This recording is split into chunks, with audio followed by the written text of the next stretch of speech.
Farewell fans, and welcome back to another episode. Welcome back to another interview. Today, I have Marcel with me, and we are going to have a great conversation. Because one thing that we want to be able to hit home is fatherhood and the struggle of it, and not even just the struggle. Like some people think that it's struggle. Like I don't want to say struggle; that's the wrong word. But some of the trials and tribulations that go along with being a father, parenthood, and all the things that follow. Marcel, how are you doing today? And welcome to the show. Hi, MNG. How are you? I'm very fine. And greetings from Belgium to start with. Yes, I'm really excited. Welcome from Belgium. Farewell fans, I interview people from all across the globe. Like this, it's not local. It's not local. Okay, you gotta show appreciation. There you go. You go global. So if you could just give the Farewell fans a little bit about yourself before we go ahead and get started. Yes. Well, I am Marcel. And, if you've ever felt that the world expects you to wear a mask, to, drink your story just to keep the peace, then you're not alone. For years, I was a classic nice dad. Married 20 years, father of 3, working hard to build a happy family.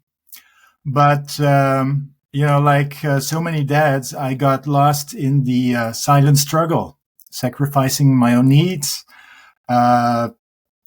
fearing conflicts, believing being agreeable was the key to love.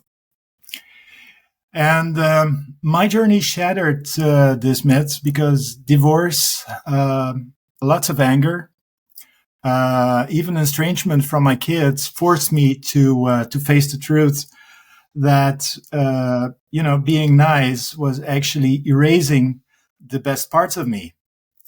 And through pain, honest reflection, guided by Christian Berland's philosophy, in The Key to Self-Liberation, the book I'm talking about, I discovered that my real strength, and I learned that self-awareness, resilience, and how to show up as my true self for my children, for my today's partner Audrey, and most important for me.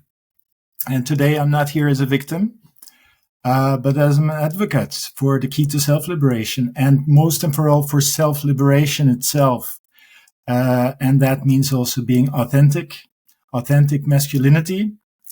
And I believe that men, and especially dads, just like you, deserve to be seen, heard, valued for the truth of who we are. And, the time for living small is over. So let's build a new story together, and honest, loving, and real. Awesome. Well, that right there is powerful. I like the self-liberation, and we're really going to get into that part of the self-liberation part. But now let me ask you this. What did being the nice guy mean for you in your daily life? And at what point did you realize it was costing you your true self? Well, I was married for 20 years. I had 3 kids and the typical house with a backyard. And, on the outside, things looked great. But inside, I was lying to myself every day. I had this idea that I needed to be the nice guy, always putting everyone else's needs first, trying to make things perfectly equal. And, as if that would make everyone happy. Now, my ex-wife was from Turkey. We met while I was working there. And at the time, I fell for the exotic excitement, the cultural differences. And after she moved to Belgium, I did everything to make her feel at home, maybe too much. But over time, I realized that she saw financial opportunities in what we built. But, when the kids came, I just kept lying to myself and thinking I was protecting them by not rocking the boat. 5 years ago, and it all came to a stop. It was all crashing down. We had grown apart, and I wanted a divorce. But my ex was convinced that I had an affair. She painted me as the bad guy everywhere. And in court, her story won out. The judge and both our lawyers, hers and mine, they were women. And, suddenly it felt like men are always guilty by default. So you relate to that? So let me ask this question. Yes. So going back to your story, is it you that wanted the divorce? I wanted the divorce. Okay. And she thought that I wanted divorce because I had met someone else. Okay, now I see the connection. Okay. But because go ahead. I was at that moment just, I had gotten into some insights. I understood that I was lying. I was betraying myself. And that was the real reason. So you got a divorce because you were unhappy with the situation. I was unhappy. I realized that I was unhappy. Okay. So let me ask you, what was triggering this unhappiness? Was it something that wasn't being fulfilled in the relationship? That was a part. I had this, in a divorce, it's always, easy to play the victim or to feel like a victim for, putting everything outside of yourself, externalizing. But I realized one moment that actually the only liar in the relationship was me. I was not true to myself. I kept a relationship going on in which I did not feel very happy. I did not feel fulfilled. But my main concern at that moment were my kids. As I said, there's cultural differences between my ex and me. And that meant also that there was a cultural difference in raising our kids. And I believe that, whether we're in Belgium or in the US, I think that our cultures and how we raise kids are quite similar. But when you're looking at, for instance, countries in Southern Europe, East, Southeast, Turkey, they have this different way of raising kids. And of course, I wasn't always agreeing with her way of how she raised the kids. But, I kept quiet. I wanted to, keep peace. But at that same time, I was lying to myself, basically. So let me ask this question. And Pharaoh fans, y'all let me know if this is something that y'all missed too. When y'all were dating before you had kids, was there ever a conversation on how each other parents? That you can recall? Because and the reason why I asked that is because I do realize whether in a relationship, whether in a marriage, whether it was a oopsie, there is no conversation on how each other is going to parent. And like I said, it's for every situation. But there's a miscommunication, a misconception that they'll make a great parent, and there's like this assumption that each party is going to be a great parent and they're going to parent greatly together. But I haven't heard nobody have the conversation to say, well, if we were to have kids, how would you parent your kids, or how would you parent your kids? Not to say that the conversation doesn't happen, but from my experience, I don't hear people have that conversation. Even going into blended families, I've known people not to have the conversation of, well, these are my kids. These are our kids that we had together, or these are my kids that we bring into the relationship. But nobody had the conversation of that I know to say, this is the master book of how we're going to parent, and we're going to be on the same page. We're going to take some of your parenting skills that we can agree on. We're going to take some of my parenting skills that we're going to agree on. And then we're going to parent unified against the blended family or, with the kids or whatever the case is. But was there a conversation There that, was not really a conversation. No. okay, Uh, well, one of the reasons is also, again, the cultural differences. I raised in a normal, let's say, mother-father relationship. My parents divorced when I was 12 years old. And, they had a good conversation between them. However, my ex, she grew up in a different culture where actually parenting is a whole different concept to what we know. And one of the examples is, and I'm not saying it's bad, but for instance, in Turkey, people leave their children out on the street, and everybody in the neighborhood is taking care of each other's kids. So there will always be a grown up, an adult, or someone correcting the kids, even if it's not your own child, to just say, hey, don't do that, go home, or did you eat? It's time to go, and that makes a difference. And one on that point. My ex, coming from that culture, coming to Belgium, where people are more into a family, and things happening more at home. So there we had this difference, and she just initially she just followed, and she just said, yes, we'll do it this way and we'll do it that way. And during the discussions and the arguments which we had later on, um, she made it herself quite easy for a long time.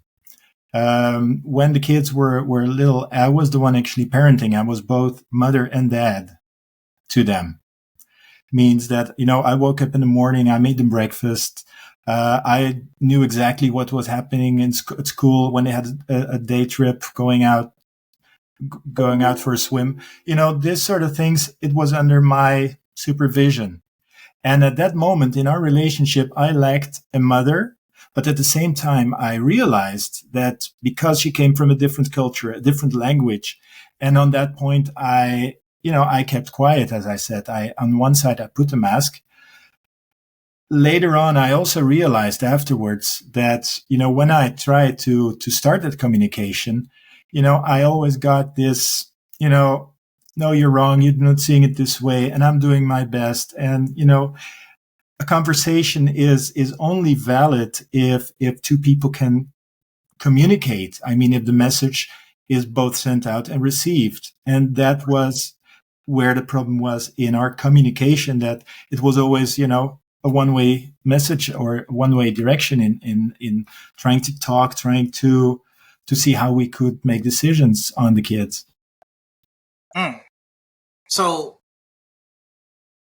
from what I'm hearing, primarily you had the kids, you were in the know, and she wasn't. That's, yes, correct. Okay. Now, was it because she worked or she just didn't want to have involvement? Well, I don't want to talk bad about people. But as I said, she had her own belief system, and she felt very tired always. At that moment, there was no medical reason, and so far until today, there's still no medical reason.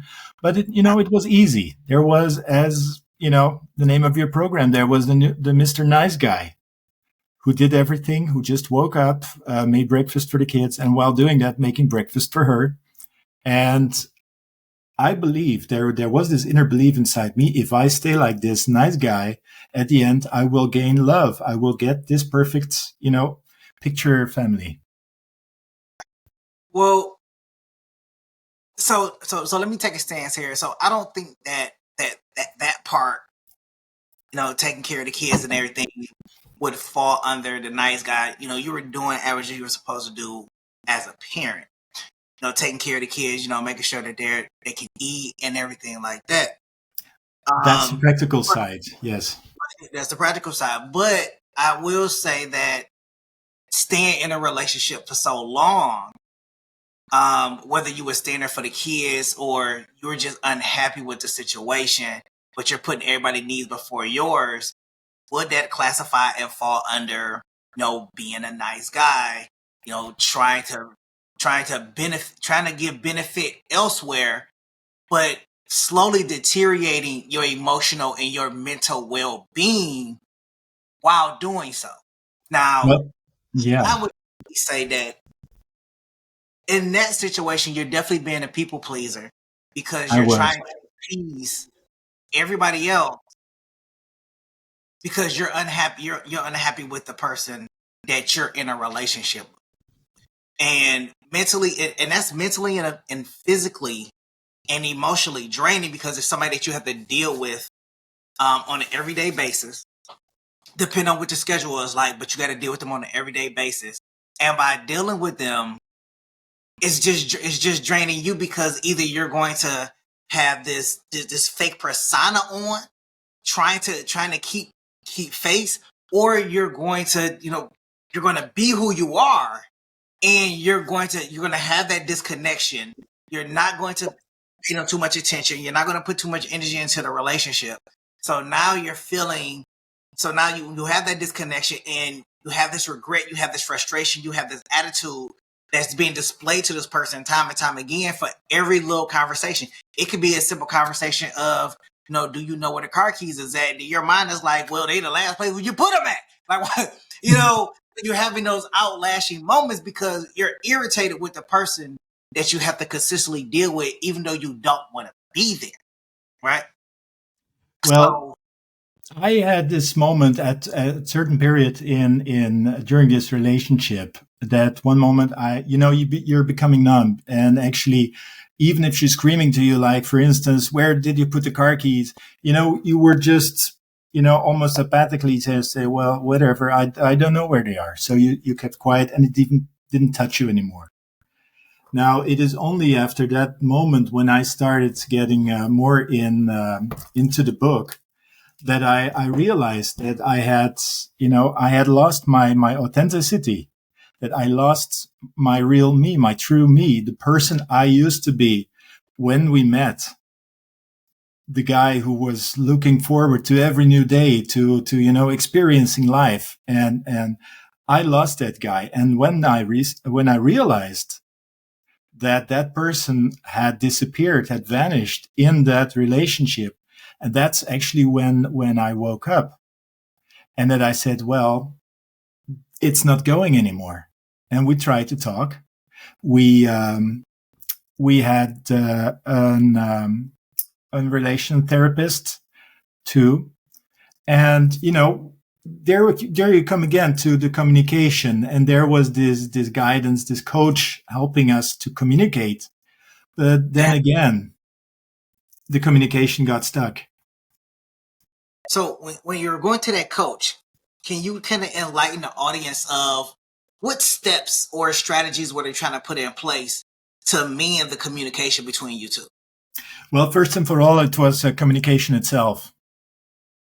Okay. The biggest step, and to be honest, we did not go beyond that first step. Is and important is in the communication is not only to talk, to tell what's bothering you, but on the other side also listen and just not hear what the other one is saying. But we never came to that point where she wanted to hear or listen, and not just by words, but also we're reflecting on that and asking what exactly does he mean? What is he meaning by saying this or that?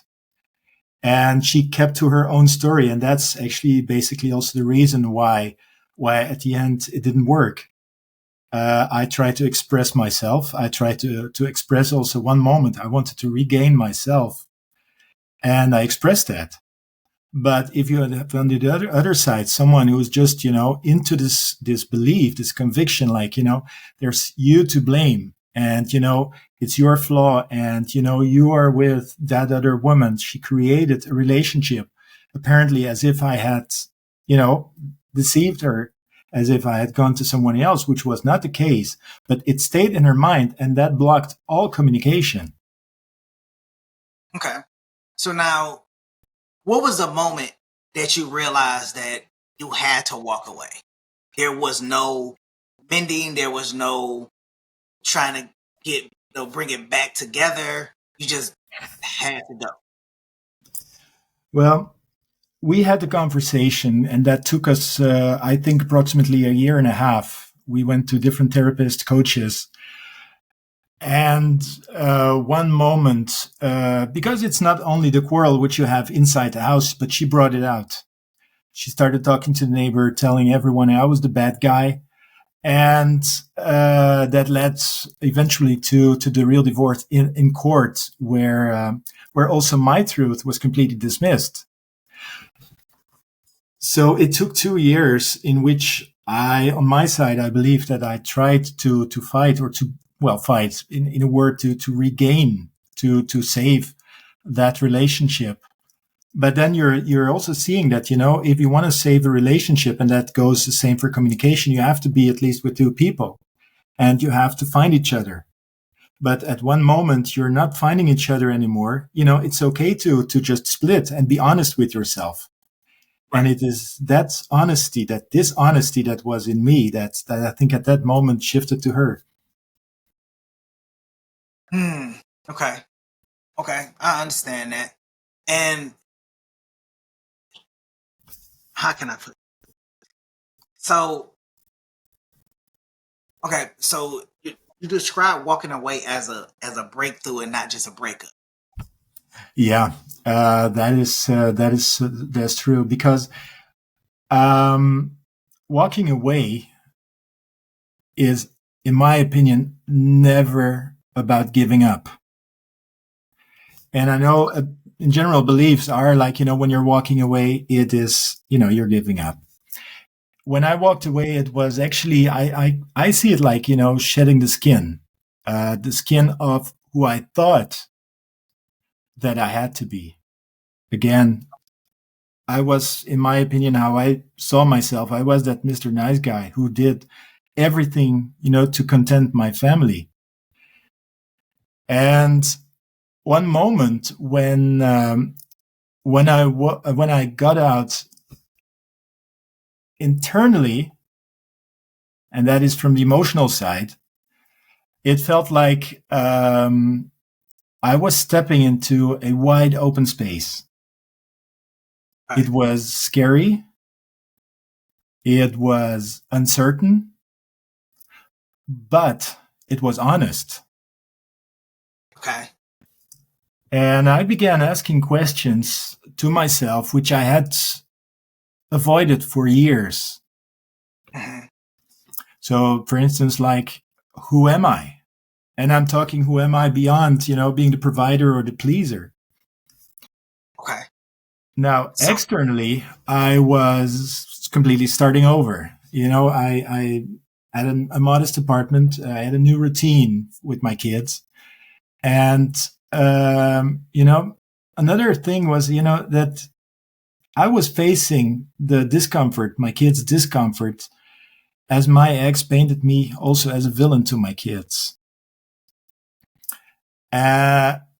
Nevertheless, for that first time, I wasn't pretending anymore. I was just being me. And I also had let my kids see my vulnerability. I also let myself, and that is something that I kept inside. I let myself feel angry. There was this period I felt grief.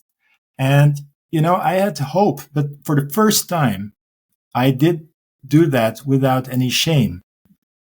Okay. So you're saying that internally and externally. Right. And you was making that shift. So internally you was asking yourself, who are you? And I can only believe that the next question is where am I going to go from here? Right? Yeah. That's a natural question. Who am I and where do I go from here? Where do I go? What's next? Yes. Yeah. So how did you answer those questions? Like, were they, what did you ask those questions and didn't have any, was they rhetorical questions you asked yourself and then you just well, to be very honest, I asked these questions, and that came along with a lot of emotions.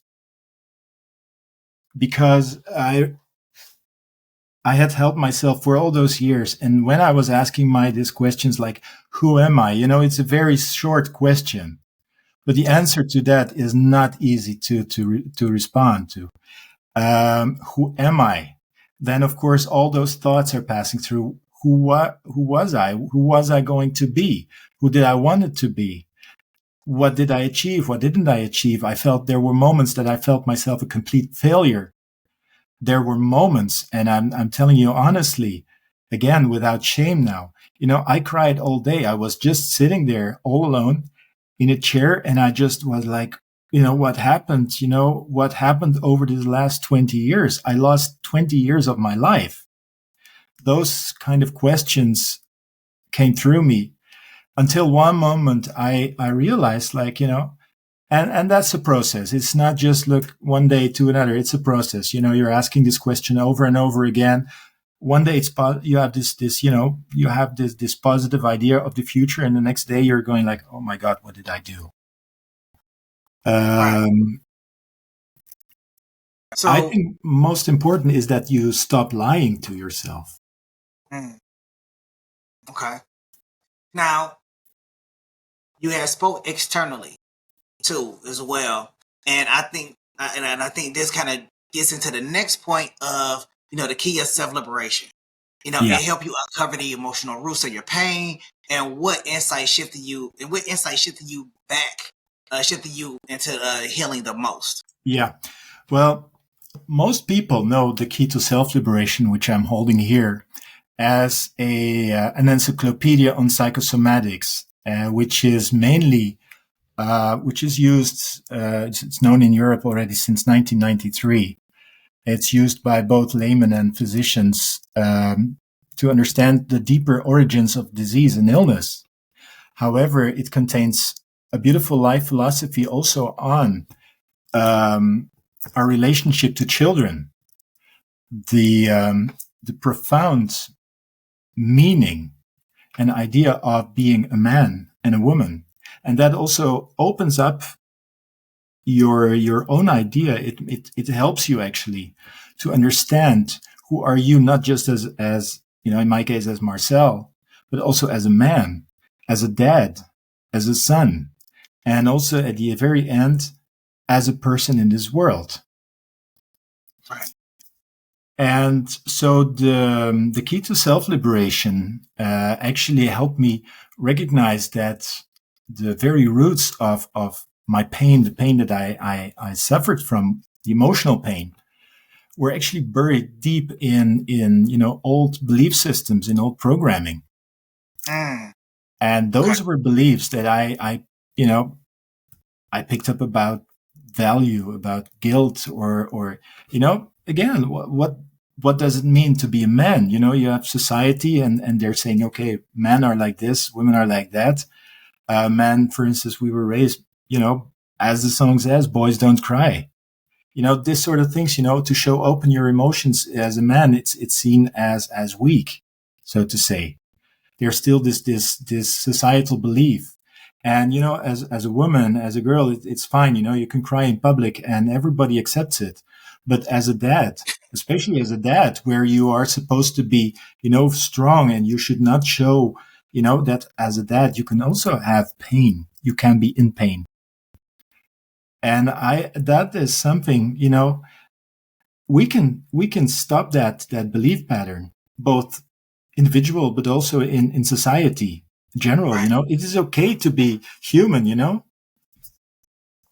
So now let me ask you this. So, just speaking about the book, right? What are some key principles in there that the audience should really reel in when we're talking about self-liberation? Well, I think, what I can tell you is self-awareness, because that's all about being aware of who you are. Those are actually a result of the questions you're asking, like, who am I? Self-awareness is the gateway to transformation. Right. Your body, that's the second point which I can give your audience today. Your body is built to heal. from within. And it's okay to have a doctor and external coaches and people to help you. But at the end, it is up to you to heal yourself. Another thing is, convictions, beliefs, they're not destiny. You can choose new ones. Right. Self-love is your compass. Let it guide every action. And another thing that I like to give today, what I like to share is real change happens when you get honest. And that is with yourself in the first place. Okay. So let's break this down. So self-awareness, you have to be aware of the changes you're going through, what your triggers are, what your vices may be. Some things that are healthy for you and some things that you probably need to turn away. And that's not just, if we're not talking about nutrition, we're talking about situations, we talk about toxic environments, we're talking about friends, we're talking about family. It's about being self-aware about the things that externally affect you internally. That may cause you to react, that may cause you to think a certain way or rethink a decision that was probably more beneficial for you, but you end up changing your mind, right? Exactly. And Christian Bierland, and this is also what she's describing in the first part of the book, she's saying that actually life itself, and this is what's all around us, is sending us, and these everyday events are actually signals from life. Yeah.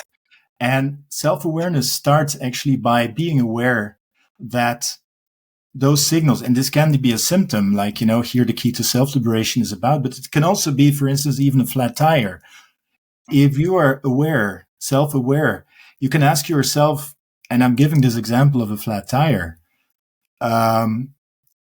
what thought, what belief, what idea, what emotion was inside you at the moment when you got this flat tire? And I'm not telling that this is because you had the thought that the flat tire happens. It's simultaneously, and that's a synchronicity on, okay, I had this thought, this emotion.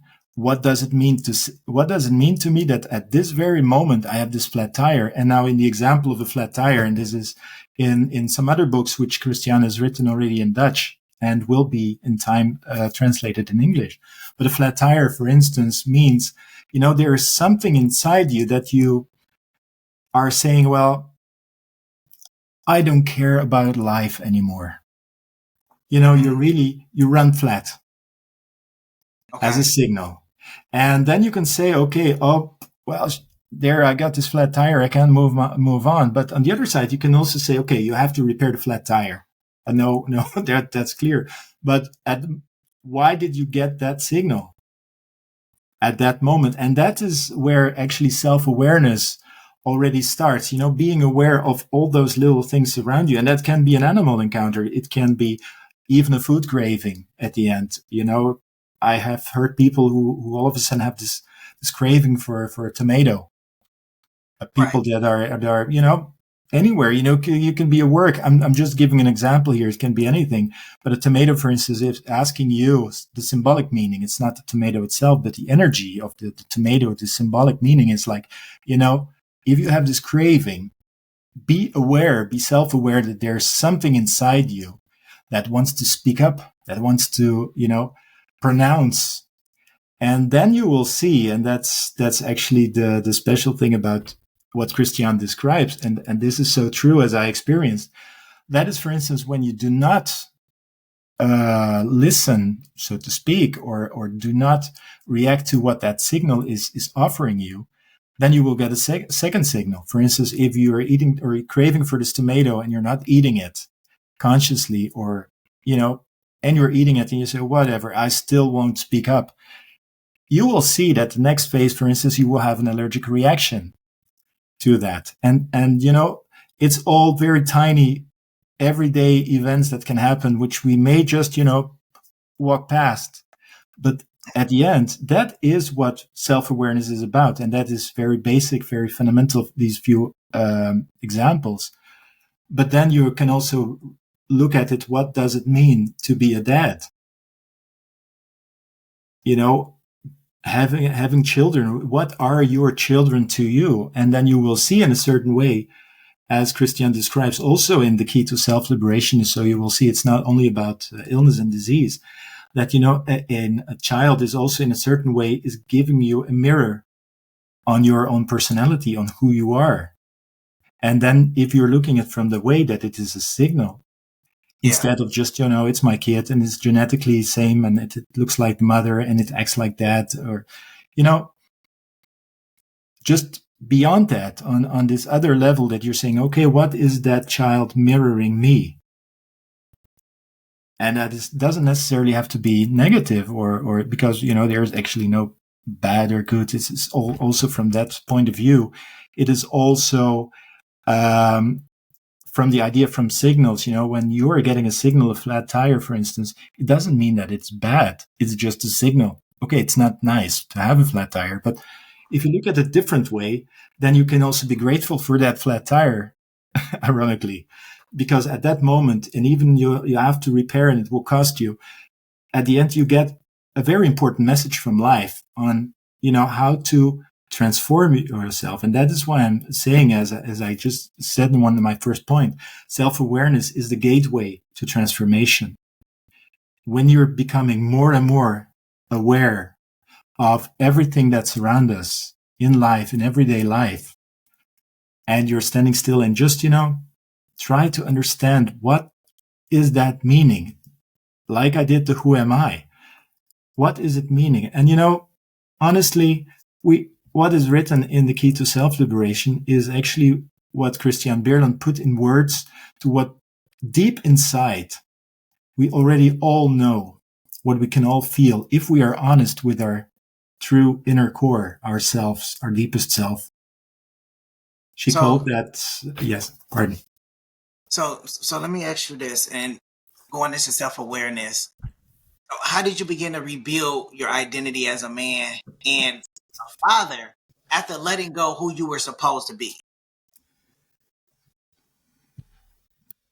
Well, first and for all, I think they're, again, societal. I had to break old roles. And these roles, I felt like the type of dad that I am, or that I wanted to be, was also misunderstood by the system. Okay. I was distanced from my kids, and the system, and I believe that system does not make such a big difference in Belgium or in the US, is also based on beliefs that, that the father is always the one, working, he'll take care of himself. The kid always needs the mother, and the father is just, an extra. Okay. And how did I twist that?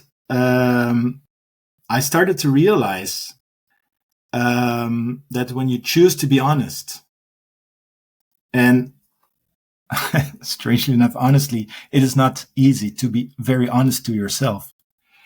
Love yourself, which is also very difficult, to start loving yourself.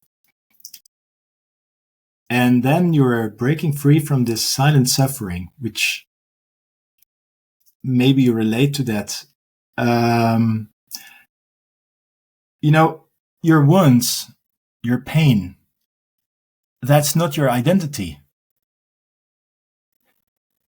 They're actually, and again, this is your invitation. An invitation to change your life. And those wounds, like I told you before, I sat there in a chair and I cried for a whole day. And that was my pain, actually, first and for all, emotionally getting out, expressed. But on the other side, it was my transformation. Because when these emotions came out, the realization came, the who am I came out. Mm-hmm. And then I understand that even there, I was at the very moment, right after the divorce, in a very difficult time. That again, this pain was not who I am. It was something that I, at that moment, experienced, which I sensed, what I felt. And when you're deconnecting with pain as an identity, you can grow more into your authentic self by again asking you the questions, who am I? And as in my experience, also trying or starting to become more aware of these little signals, these little everyday signs which you get on your path. And that can be like, for instance, again, a bird which you're seeing, or just at the moment when you're saying a word. Didn't you ever experience, for instance, when you were saying something and you hear exactly the same song on the radio? Yeah. That's, you can say it is coincidence. But on the other side, you can also ask yourself, why at that moment when I'm thinking, or when and how often do you have it when you're thinking about somebody and that person calls you? You can say, okay, well, that's coincidence, but you can say it's a signal, it's a sign. That person didn't wait for you to think about him or her. It is just happening at the same time. And for you, most important is that you realize, that you are aware that when that thought happens, that something else is coming your path. And whether it's a thought about a person and that person calls, or you're thinking about a song and that's on the radio, is just what's happening at that same time, is a signal for you. And when you get more and more aware that it's not only a phone call or a radio, but it can be, like I said, something passing on your road, like, stick to the examples, a craving for a tomato or a flat tire. And there's so many other signals which we experience every day. By becoming that and asking yourself, what does that mean? And why do I get to see it? Because it's not only seeing it, it's only, that next level is being aware of it. Because we see a lot every day. But when you're becoming aware to what you see, that is the first step into self-awareness. So, okay. So taking a step in another direction. I love it. So what would you say to fathers stuck in a cycle of sacrifice and silence? What's one mindset shift that will help that help you move forward? Yeah. What I learned in my own experience is that when you disappear for the sake of peace, you lose yourself. And your children lose seeing what a whole, honest man looks like. Our culture teaches man to suffer silently. Anger must be suppressed. Yeah. But anger, sadness, longing, these are all valid. When you meet them consciously, these emotions, they become fuel for your real voice, and instead of weapons. Right. And then these weapons are mainly weapons for self-destruction. If you stick to those emotions, you will hurt yourself. Now, there's something, if you allow me, I'd like to read from the Key to Self-Liberation, which may also give an answer to your question. Okay. There are no victims, only the belief we are. And then basically she says, break the cycle. Your feelings matters. Honestly heals. And bravery is never feeling fear or pain. It is staying present, when it shows up. And important is standing in your own truth. And that is how you reclaim your life. And ultimately, I think, is how your children learn to do the same. That's what I'd like to share. I like that quote. Can you read it one more time? Yes, the quote is. Now I have to look it up again in the key. Give me a moment. I had it prepared. Okay, the quote is, "There are no victims. Only the belief that we are."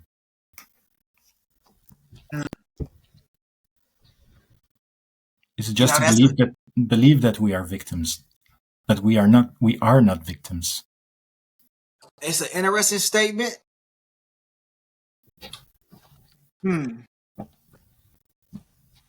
Yeah, that's. I don't know. I kind of agree and I kind of disagree depending on the situation.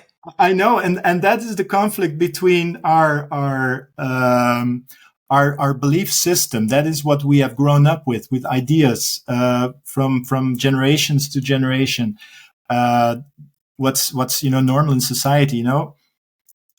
I know in our system, we have a system also based on blame, on guilt, on victims, on and if you're looking at from which means that, of course, I'm not saying, when somebody's robbing you or killing you, or that of course you're a victim. Don't misunderstand.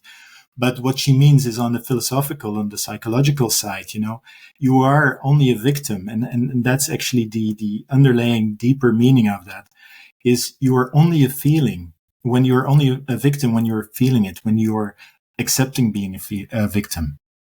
But once you reclaim your own life and say, look, everything you have in your own hands, and that's on a deeper emotional and very often on a subconscious level, when you refuse to be longer a victim in a greater sense, like, I used to feel myself a victim of my divorce. Now I no longer feel myself a victim of my divorce. Okay. And that you see, that is actually the what she means with that quote. Okay.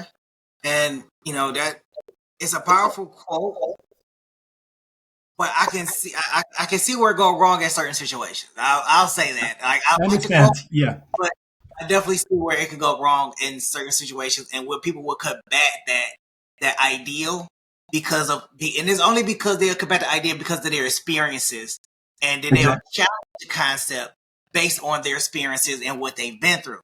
Exactly. And, with that being said, is there one last thing you'd like to tell the farewell audience? Well, I had something prepared. There is something I would like to share also here as one last thing, and that is your suffering is not your identity. It's your invitation. Your presence is the greatest gift you can give. The new man builds bridges, tells the truth, and leads with love.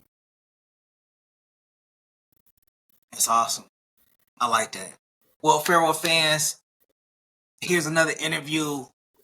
Take all the information and absorb it because it's a great wealth of information that's there. Marcel, thank you for coming on to the show.